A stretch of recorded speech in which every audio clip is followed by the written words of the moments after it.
If you would have told me a year ago that I'd be sitting here recording this video as a practicing Muslim in the heart of North Georgia, the heart of the Bible Belt, I would have laughed. But it turns out life has a funny way of working out. First video, if you're watching this, you're catching me at the beginning of a whole new, exciting chapter in my life. July 2nd, 2026, I made the decision to revert to Islam. And today I wanted to sit down and be completely honest about what it's like actually navigating this new faith in the middle of the Bible Belt, especially during these trying times. I was a Christian in North Georgia, mainly in Calhoun and Adairsville, Georgia. And about high school age, I switched over to Adairsville. And let me tell you, faith isn't a quiet thing here, it's everywhere. There's a church on every corner, all of different denominations. Southern culture and traditional Christian culture are completely intertwined here. So stepping out of that norm to embrace Islam has been an experience so far. Islamophobia isn't some faraway abstract concept you see on the news. It's something you feel in daily conversations, side eyes, the general atmosphere here. Because Islam is so misunderstood, people here view it as an immediate threat to their way of life. I'm the only American-born Muslim that I know in real life.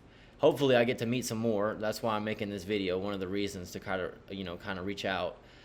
And at times it feels like I'm on an island, I don't have any, buddy else that can really relate to me, because I do have some Muslim friends and stuff, but they're all not from here, so it's hard for them to relate, and because their families are cool with them being Muslim and stuff like that.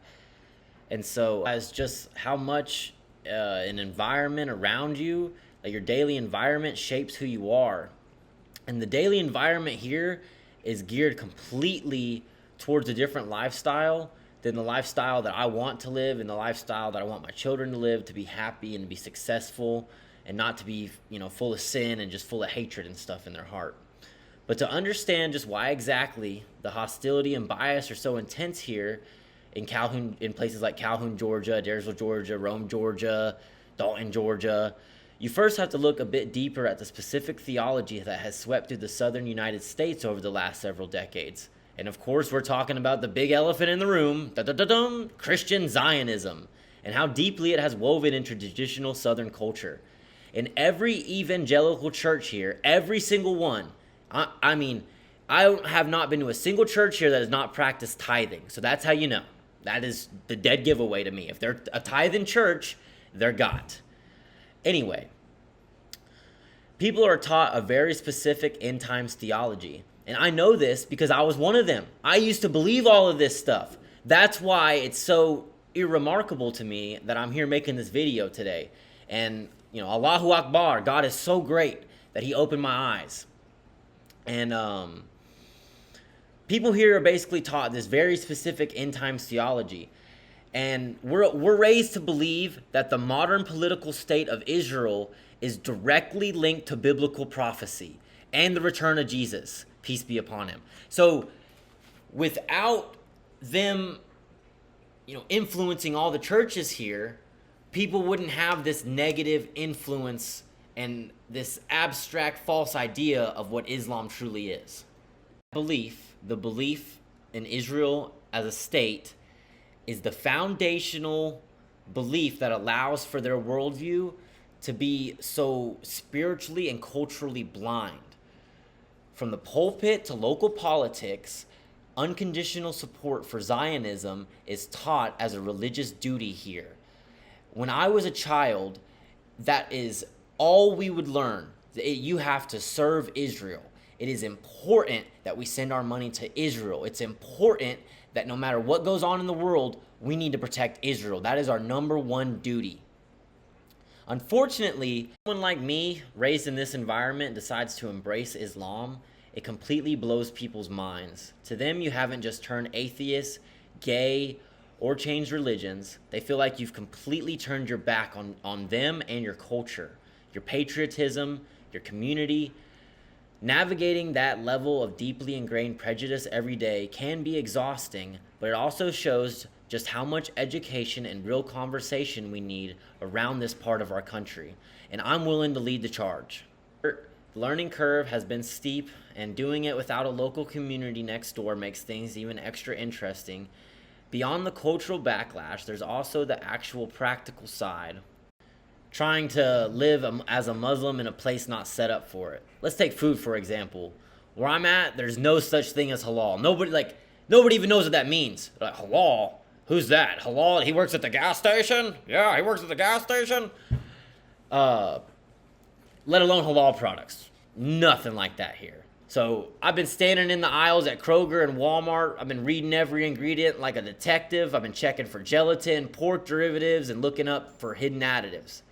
I realized pretty quickly, though, that if I wanted halal meat or products, I was either going to have to drive out of town or just order online. There's also the aspect of community and worship. So in big cities, you might have 3 or 4 mosques within like 15-minute drives of each other. For me, it's 40 minutes either way, north or south, west or east. So I had to be very intentional and make the effort for my community. And so that's like another reason I want to make this video. All the people around in my area or anywhere in the world, if you guys could just leave a comment down below, it would be awesome, just to let me know that you guys have seen my video and it made it to some brothers' ears. So because of that distance, a lot of my initial learning has happened completely alone, late at night in my room on YouTube. I've just been trying to learn. I learned how to make wudu correctly. I've been practicing the physical positions of Salah. I've been using apps to memorize short surahs, trying to pronounce Arabic words without twisting my tongue. If you're a Muslim watching this, whether in my area or anywhere in the world, hit me up, please. If you're in Calhoun, Rome, Dalton, Cartersville, Ringgold, Chattanooga, Atlanta, anywhere nearby, drop a comment down below or send me a message on Instagram. And even if you aren't local, reach out. I'm trying to connect and have people to build a real community with. Building community starting from scratch isn't easy, so let's support one another. And how we can support one another is by following each other's channels, linking up in real life, having prayer groups, having meetings. It's more like back to a serious tone. The biggest and like the hardest hurdle I'm facing right now is the social aspect. So telling the people I love how that I'm Muslim is very hard because of all of those pre-built-in prejudices, as I was telling before. And so I live in like a very tight-knit community here in the Bible Belt. Everybody knows each other, very tight-knit community. And so it's going to feel like to them that I'm rejecting them. And I haven't broken the news to them yet, and I have a lot of anxiety. And I know how like deep-rooted their opinions are, and I fear losing them because of their own ignorant biases and pre-built-in, notions. And my game plan right now is pretty much to lead with love and patience. I want them to see that Islam has not changed who I am, but made me a better version of myself. But I'm a work in progress, as we all are, and I'm taking it one day at a time. If you guys have any advice or similar stories, please share in the comments down below. I wanted to make this channel to document the raw, unfiltered truth of this journey as a revert in the Bible Belt, the beautiful parts, the lonely parts, and everything in between. If you're living in a place where you also feel isolated in your faith or just curious about the journey, I would love for you to subscribe and come along with me. And seriously, if you have any advice on how to talk to this conservative family about Islam, please drop a comment in the comments down below. I need all the tips I can get. Thanks for watching my first video. Assalamu alaikum. See y'all in the next one. Peace.